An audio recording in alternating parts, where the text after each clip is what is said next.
Horsepower has been big on small blocks recently, from the new GM E-Rod engine to the Ford 5-liter Coyote.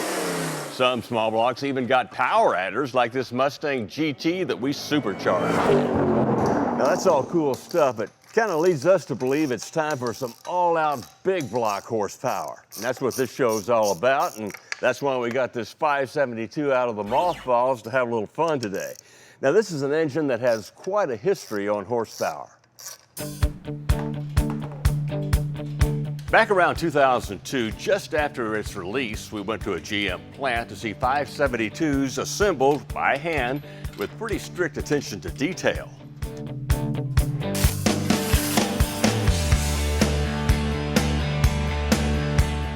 We saw them lower the 4340 forged steel crank into that tall deck bow-tie block and stab in the solid roller camshaft with its 7/14-inch lift.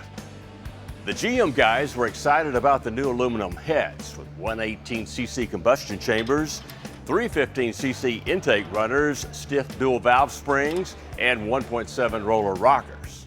Complemented, of course, with a single plane tall deck intake manifold.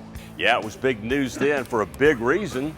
Just add a starter, fire it up, and make killer crate engine horsepower. Back home a little later, we brought in all the 572's parts, along with pro stock racing legend Warren Johnson. Quite a hands-on experience. Torque it on one more time.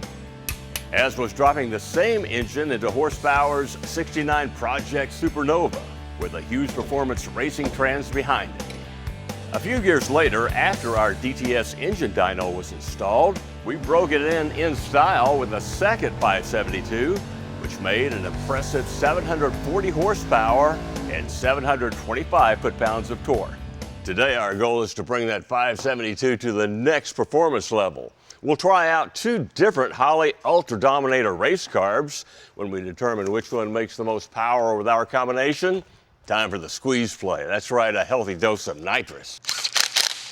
A while back, we sent these heads up to Livernois Motorsports in Michigan where they underwent some surgery. Now, to improve flow even more, they poured in and polished the intake and exhaust ports, and when the heads got back to us, we upgraded the valve train with a shaft-mounted rocker system, but we went ahead and kept the 1.7 ratio. We're going to see if those tweaks add up to any extra performance over in the dyno. But first, we need to add some components to the engine, like this MSD distributor. Now, instead of just installing it, we're going to show you how to properly set one up so you don't risk damaging the distributor or the camshaft gear. If you install it bottomed out, the heat expands the oil pump shaft and it could break the bolts off of the oil pump. Now, once the distributor is seated, go ahead and take a measurement from the base of it to the intake.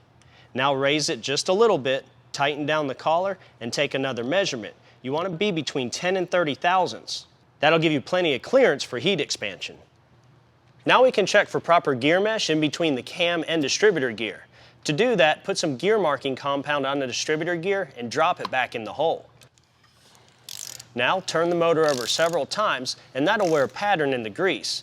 Your mark should be halfway down the tube.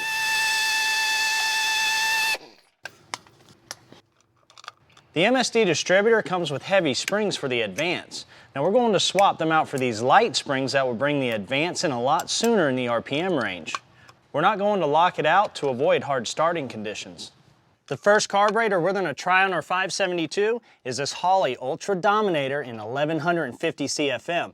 Now this thing has fully adjustable external throttle linkage, dual inlet fuel bowls, and built-in sight windows for easier float adjustment. Now something else that's pretty cool is they hand polish the Venturi inlets for better airflow and less turbulence. Now something for you racers to consider, this carburetor is made out of all aluminum, so it's 3.8 pounds lighter than your standard Dominator.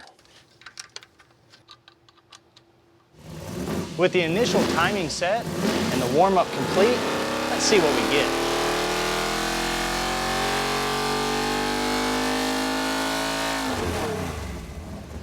Man, this is unbelievable. 781 horsepower, single 1150 Dominator.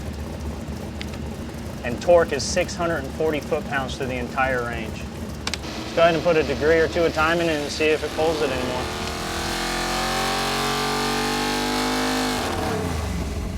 Man, 789 horsepower at 6,500 RPM, 694 foot-pounds of torque at 5,300. Looks like that head work up at Livernois really paid off. Now when we come back from the break, we're going to shove another Dominator on here with another 100 CFM and see what kind of power we get out of it. Who knows, this thing might even end up breaking 1,000 on the nitrous.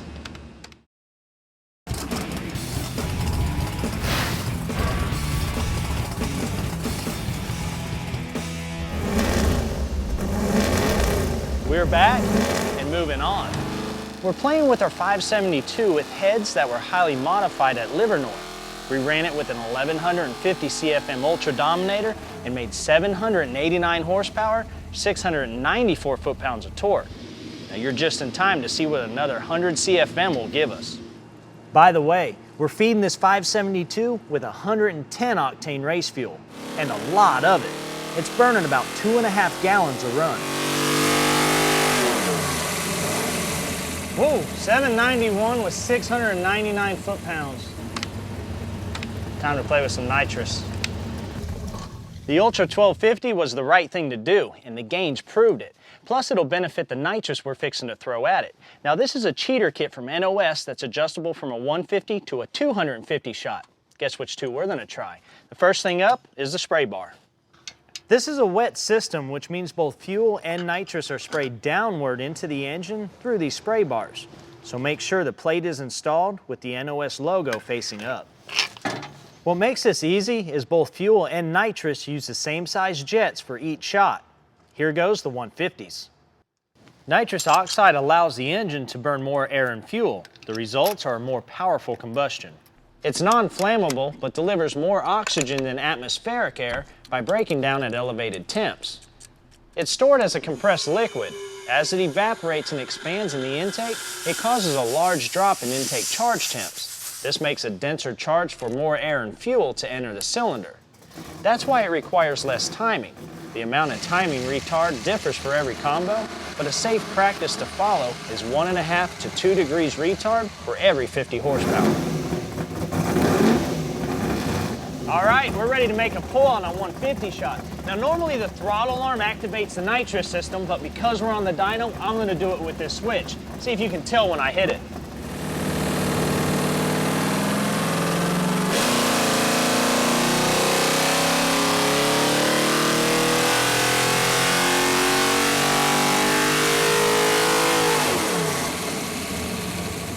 Look at that, 970 horsepower, 914 foot-pounds of torque at 3,500. Man, to be honest, that's a little more than I expected out of the 150 shot. I'm a little nervous to see what the 250 shot's gonna do. Here's my concern. I know the Scat forged crank can handle about 1,200 horsepower. Now this motor also uses a Manley forged shot peen rod that'll handle about the same. What we're not sure about is the actual rod bolt that's used in the rod. Now rod bolts come in different strengths depending on the reciprocating mass, how many RPM you're gonna turn it, and what power level you're gonna be at. Now before we go any further with nitrous, we wanna make sure we know so we don't have a catastrophic failure with the engine. The only way to find that out is to tear it apart. This bolt's stamped both on the top and bottom with an ARP logo telling us it's an 8740 bolt. Now that's good to about 850, 900 horsepower. What we wanted to see was ARP 2000 on the head, which would let us know that that bolt's good to about 1200. So keep that in mind when you start throwing a bunch of nitrous to an engine. Make sure it can handle it. Now what we're gonna do is pull the rods out of this thing and take it to a local machine shop. We'll show the new bolts go in and the rods being resized. Then in a few weeks, we'll come back, show the motor go together, and make a couple pulls on the 250 shot. Watch for that on a future episode of Horsepower.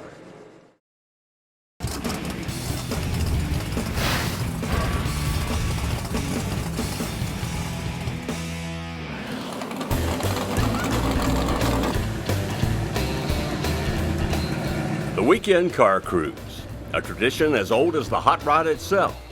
Ever since people started modifying the performance and looks of their classic rides, well, they wanted to show them off.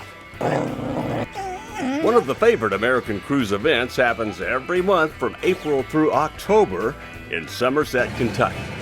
Somernites started small in the year 2000 and now attracts car guys and gals from several states. The monthly Somerset cruise kicks off with a Friday night block party where some of the expected 1,000 cars come here driving in, no trailer queens. Oh yeah, I mean that is the fun of being a car guy. Get out and have fun and drive them till the wheels fall off. There's no fee to show your car, and of course, I like the blue one. no trophies or competition. You'll see just about anything imaginable, from the classics like this 58 Chevy convertible to rat rods. Hey, we even found a corral full of Mavericks, only 25,000 built. This is a place where you can find rare rides, well, like this immaculate 55 Dodge Lancer, now worth a fortune, next to a Herbie Bug the owner purchased for, believe it or not, $75. How much? $75. What? Here's an Oklahoma car. Like any cruise-in, you won't have any trouble getting owners to tell you everything you want to know and more about their car. California car, still got the original California carburetor on it. You never know what cars or car people to expect. Ben Jones, who'll always be known as Cooter on the Dukes of Hazzard, came to sell some goodies and sign stuff for his fans. Of course, this is just the opening act of a weekend-long cruise-in where there's plenty of go involved along with the show. All right, guys, I appreciate all of you coming this morning. We're gonna have a Early Saturday morning, Ron rallies the troops who want to take part in a fun run. go.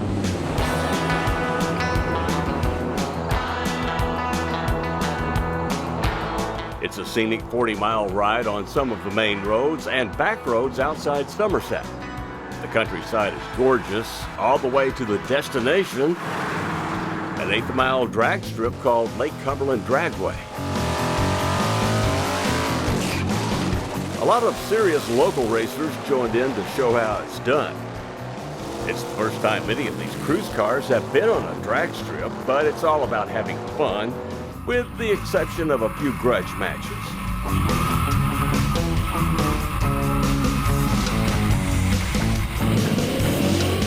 Several late model stock muscle cars faced off.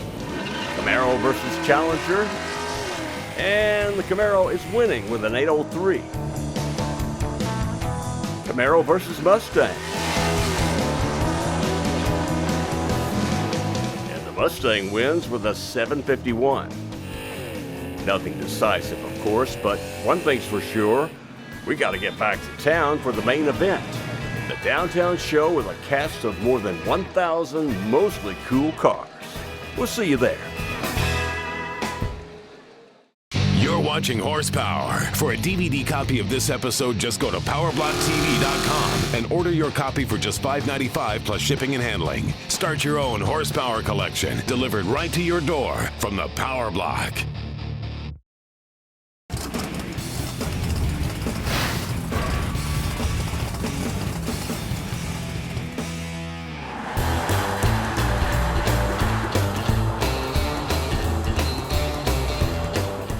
Horsepower's back, cruising at the monthly Somernites celebration in Kentucky. What makes this such a cool attraction? In a big way, it's the volunteers who park the cars in and around the historic town square and who help make the deal fun, like cruising should be. If Ford ponies are your passion, hey, you came at the perfect time. It's Mustang Month, and almost a fourth of the 1,200 cars registered are Mustang Club members. Who's your Mustang Club from Columbus, Indiana? I'm really excited to have our club representative. We've got 8 cars, about 14 people from our club. A number of married couples brought 2 Mustangs. His is a newly restored fastback, hers a drop-top Fox body. Don't tell me how to drive my car. Thank you. Nice little car. You. I met another couple from Lexington, Kentucky who stay together despite distinctively different loyalties. Equal time. He found a Camaro 68 and restored it, and we started going to some local shows, and I said, hey, I need a car. So this is my car. This is your car. We've done a lot to it. You have any friendly arguments over who has the best one? Of course. But I know which one's the best. It's the Mustang.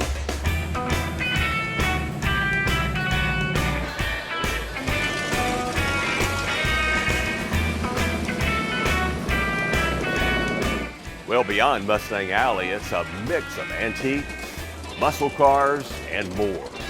Which begs the question, What will they allow in here? There's some qualifications that you have to have. We don't just let any car come in, and we generally don't have any problem with that. 1, 2, 3.